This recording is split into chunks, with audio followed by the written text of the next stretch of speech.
that I am not the marketing person, nor am I responsible for the creative side of all of these things. I'm the idea person that people who really know how to do this work then create it. But I want to take you through the journey of actually developing a brand and a purpose within the Library Foundation's existence. So I started about 3 years ago with the Library Foundation, the Library District, the St. Charles City County Library District, but serving as the executive director for the foundation. And when I entered into this world, it had existed for about 10 years, but it really wasn't an active organization. It had been very lucky in that we had received several very nice planned gifts in support of the Library District through the foundation, but it was a makeup of about 6 to 8 board members that would meet every 2 months, and they would come and look at financial statements and nod their head and say, "Isn't this great?" And then they would see each other about 2 months later, come back and nod their heads and say, "Isn't this great?" But there was no real purpose. There was no real focus for the foundation, except for being an avenue where we could accept gifts and donations that could then be invested and then given to the Library District for program support and facility support. And so when I walked in, it was exciting because the slate was clean in the sense of the story that needed to be told hadn't been told yet, and I was able to create that story and begin to tell it to the St. Charles County community. And so I'm going to take you along the journey, but again, it's not necessarily your typical journey because we kind of had to work backwards in the sense of we didn't have the stories, we didn't have the programs, nor did we have a brand, and so we kind of created everything simultaneously. And for the development people in the room, typically when you move prospects along the path of giving, you start with your donor base and then cultivate them and from, simple annual gifts to potentially major gifts and then planned gifts. Well, we didn't have a donor base because we weren't out there telling our story, so we kind of just jumped in full force and started everything at once. Again, not the typical path of development. And so the history of the Library Foundation started because there was another organization, there still is another organization called the Friends of the Library that had made a killing on selling Beanie Babies, of all things. And so you have the Friends of the Library, which is a great organization, but they are the hands to the grindstone. They're the worker bees. They put on this wonderful book fair, and now they come into this really amount of money that they didn't know what to do with. They just didn't want to give it right to the district because the district wanted to kind of utilize the plans of what they've gotten. So, but they also didn't want to invest it because that was scary. And that was something that they didn't want to be responsible for.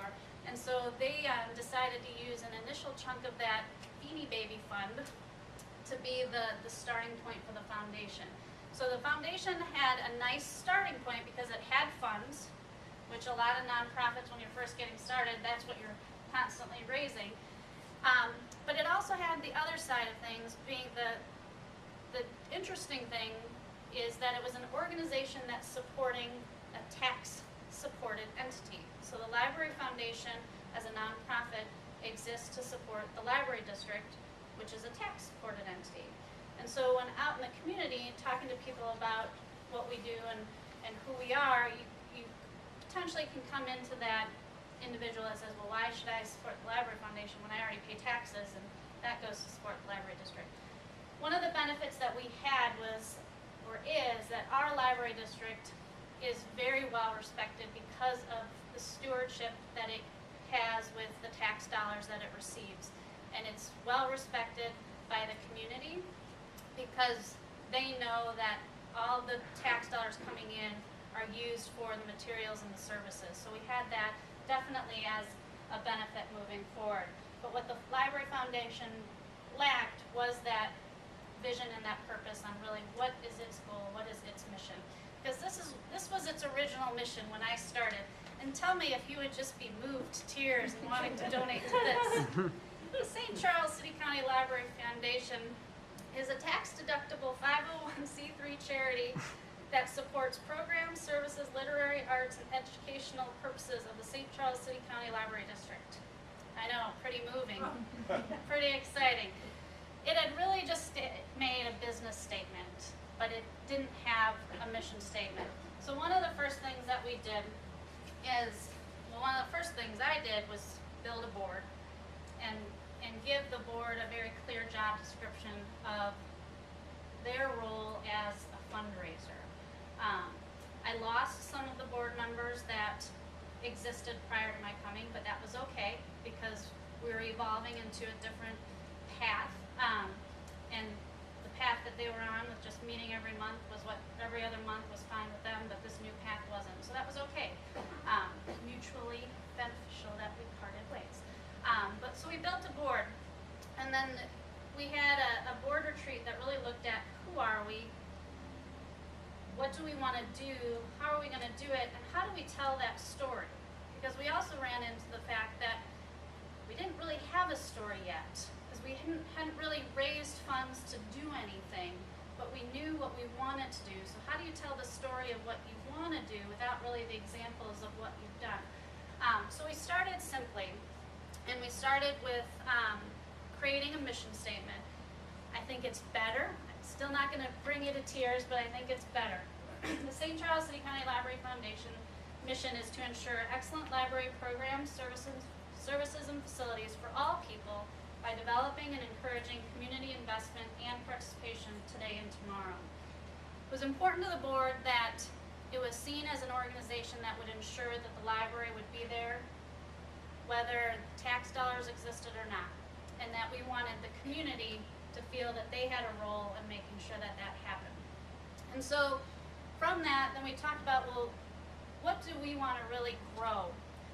And we knew that early literacy was important, and we also knew that getting beyond the walls of the library district was also important. How do we get out into the community, bring services to the homebound? How do we get to the senior centers that can't necessarily come to us, and how can we support some of these seedling programs that tax dollars really aren't supporting, but we know if they got a little extra support, we could do those things.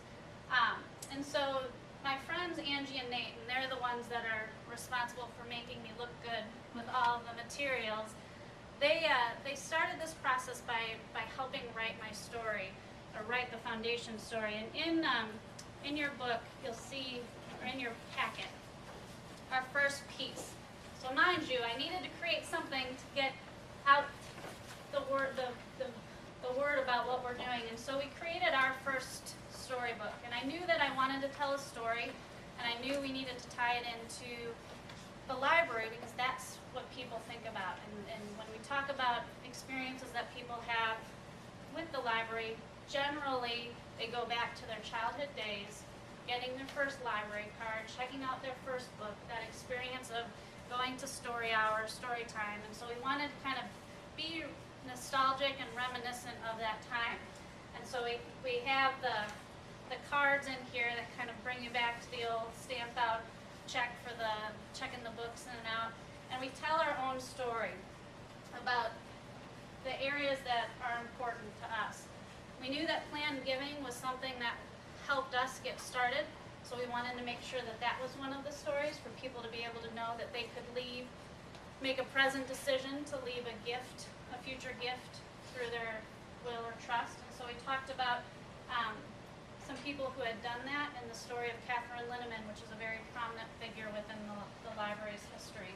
We also talked about how the visits make lasting impact, and the story of a family who their relationship, the father-daughter bond was formed because of their visits to the library.